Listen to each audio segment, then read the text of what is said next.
né? O vereador tem um nicho. Agora, pô, o cara tá se propondo a presidir a República. Cara, desculpa, mas... Cara, em prepara, né? 2018, eu sinto que, assim, você falou o lance das fake news, mas eu acho acho que dois fatores principais elegeram o Bolsonaro, na minha opinião, que é a internet e o jeito como a imagem dele foi propagada na internet. Isso tem a ver com os fake news, tem a ver com um monte de coisa, não sei o quê. Mas eu acho que um grande fator, assim, talvez tão relevante quanto, tenha sido um sentimento anti-PT, cara. Eu acho... O pessoal tá pensando... Eu, por exemplo... Pô, tu não vai deixar eu falar mesmo? Não vou. Tô brincando. Não. Eu, por exemplo, não votaria no PT. Nunca mais, assim. Sabe por quê? Você votaria no PT? Cara, eu não voto há muito tempo, mas eu acho que eu não votaria no PT, a menos que... E aí eu vou confessar que a menos que fosse contra uns caras assim, tipo... Bolsonaro. Você votaria no Lula versus Bolsonaro? Mas, por exemplo, em 18 você votou no Bolsonaro. Eu não votei. Ah, você não votou? No segundo turno eu votei no Bolsonaro. Então. Sabe uma coisa que me incomodou muito de você nas eleições? Não. É que você, por exemplo, quando acontecia alguma coisa importante... Quando alguém se incomoda comigo, eu sempre ligo pra minha mãe. Entendeu? Não, mas é uma crítica que você deve ter ouvido bastante, inclusive. Mas quando acontecia alguma coisa importante, tu ia lá pra Curitiba conversar com o Lula, tá ligado? Não ia lá. Eu ia toda segunda lá. Então, exato. Isso aí, sabe o que isso passou pra mim? Assim, pô, quero votar no presidente que é um líder. Que é o cara que vai matar no peito e falar: eu vou ser o presidente, eu vou direcionar a nação agora vamos comigo. E quando você ia, tipo, toda semana o cara que tava naquela situação política que ele tava, pra mim passava que... tá ligado? Não passava Algumas pessoas falaram isso pra mim, mas ali tinha uma... Eu entendo você falar isso, porque eu ouvi de muita gente. Mas eu tinha uma... Primeiro que a minha relação com o Lula é muito antiga. Segundo que o drama que o Lula estava vivendo, você não pode calcular, cara. Porque o Lula queria ser candidato. Ele lutou... Pô, a ONU chegou a se manifestar a favor da candidatura dele, dizendo, ó, não dá para ser assim. Então aquilo foi um drama pessoal.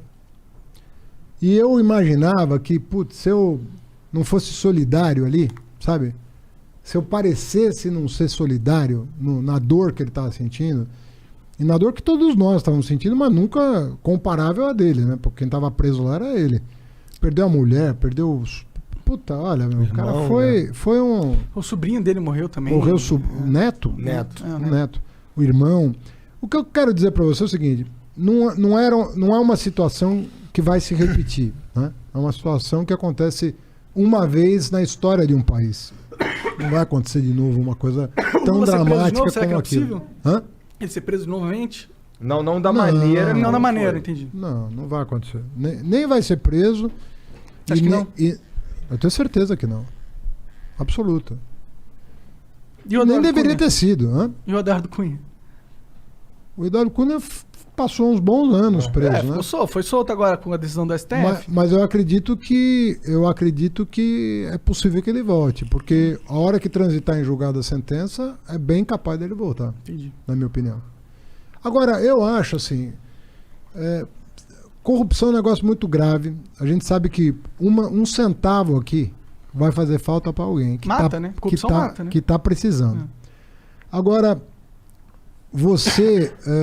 eu acho que tentaram estigmatizar demais, sabe? E eu acho que o Ministério Público lá de Curitiba, sobretudo, não vale para todo lugar. Mas acabou se perdendo numa ambição política, sabe? Acabou vendo ali uma oportunidade de projeção política pro Moro, pro Dallagnol. Acho que cresceu o olho ali, sabe? Tanto é que eles estão pagando um preço hoje... um preço pelo que... Assim, o Moro só se fudeu, né? Ele parece um cara muito ingênuo politicamente falando, pelas coisas que ele... pela trajetória mais ou menos, né? Porque tava dando muito certo pra ele. Olha, eu acho que se não fosse o hacker... Ele acreditou no Bolsonaro, pô. Ele achou que ele ia chegar lá e ia... Mas se não fosse o hacker lá de Araraquara, que aí escancarou o que tinha rolado ali no bastidor, eu acho que com as provas que a gente tinha recolhido e já apresentado, as lícitas, eu acredito que o Supremo talvez... Não tinha ferramentas para não sentar. Talvez não tivesse determinação de declarar o Moro parcial. Mas daí ficou tudo muito escancarado, né? Tu Aí acha que tu ir ficou lá... difícil de contornar. Tu acha que tu ir lá toda segunda-feira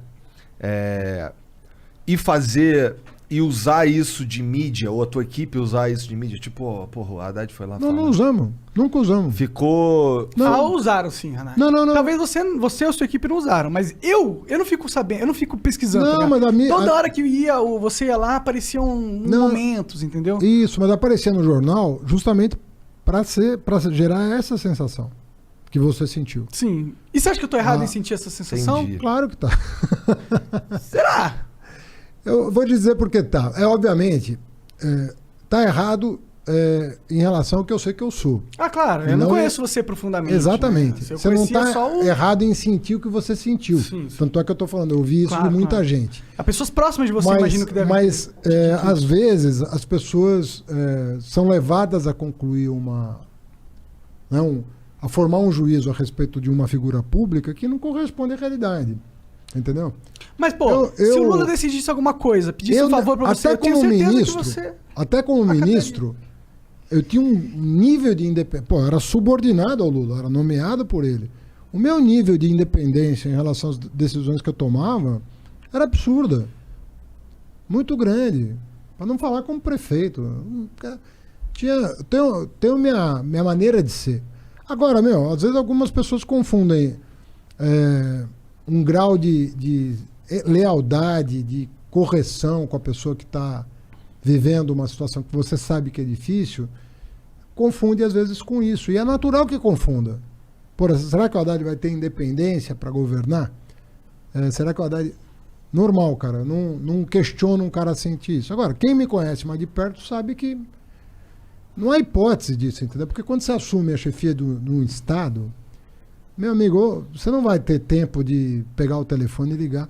Até porque a pessoa que está fora da estrutura de poder não tem nem a menor condição. Pode até dar uma opinião, um conselho. Isso você ouve de muita gente. Você compõe coletivos para ouvir. Mas, cara, decisão é decisão. Você não tem como, no comando de uma máquina daquela, nem que você quiser, você vai deixar de tomar a decisão que você acha mais correta. Como que é a sua relação com o PT? Como que é a lida com o PT? Sabe qual que é a minha impressão do PT? Primeiro que o PT é um grupo que parece que o Lula é o dono. É a minha impressão, como cidadão, como gordinho de tudo aqui falando.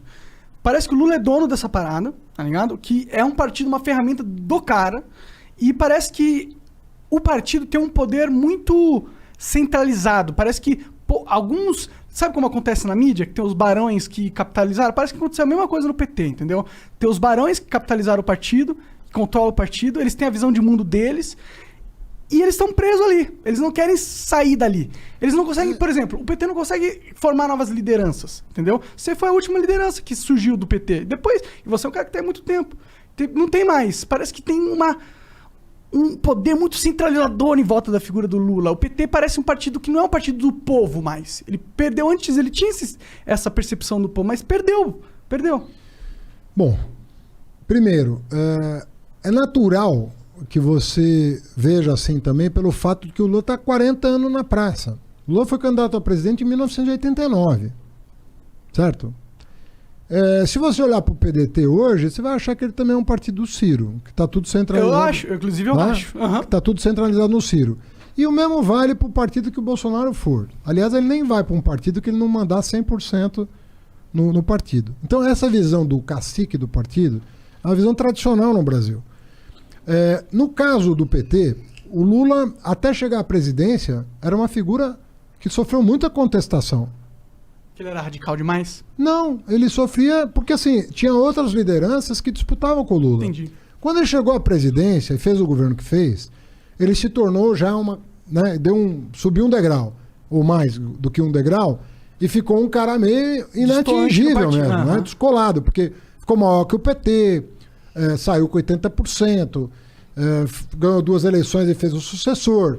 Já virou um cara meio mágico, né? O cara fala, pô, esse cara tem voto, sabe governar, fez o sucessor, pode voltar. Então, é um cara. E aí, cara, aconteceu essa coisa da prisão. Puta, aí fechou um ciclo, entendeu? Pô, o cara veio de baixo, chegou à presidência, não tinha diploma, nem de ensino médio, chegou à presidência, saiu com 80% de aprovação, é preso e sai. Pô, então...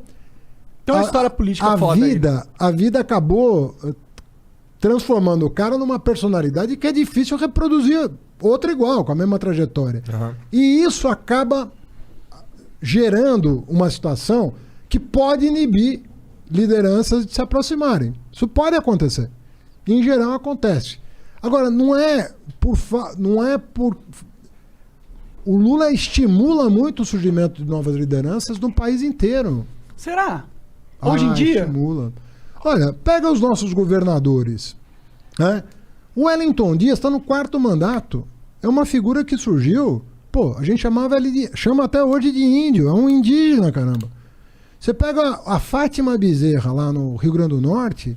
Cara, você conhecer a trajetória da Fátima, pega na internet a trajetória dela. Uma mulher muito humilde, que veio do nada. Professora, foi deputada, foi senadora, hoje é governadora do Rio Grande do Norte. Derrotou uma oligarquia de 3 famílias lá no Rio Grande do Norte sozinha. Derrotou na política, né? Derrotou na política. Tá. Hã? Mas aqui, né? Ué, ganhou? Tá, você ganha, pai. Você não tira o poder deles, né? Bom, mas isso é um processo. Começa ganhando uma eleição. Tudo bem. É que a minha visão é que essa política, essas coisas todas que vocês fazem, é um teatro macabro, sem graça nenhuma. Não Cara, importa, não importa o que aconteça. No fim, quem vai mudar o mundo são os caras trabalhando, mudando a tecnologia. Não, é os caras trabalhando, aí eu concordo. A tecnologia muda o mundo, pô. Muda o mundo. Hoje né? a China, os países da África, eles estão num dos maiores booms econômicos de todos os tempos, saindo. O recorde de pessoas saindo da pobreza lá é por causa da tecnologia, da globalização. Mas proporcionalmente nós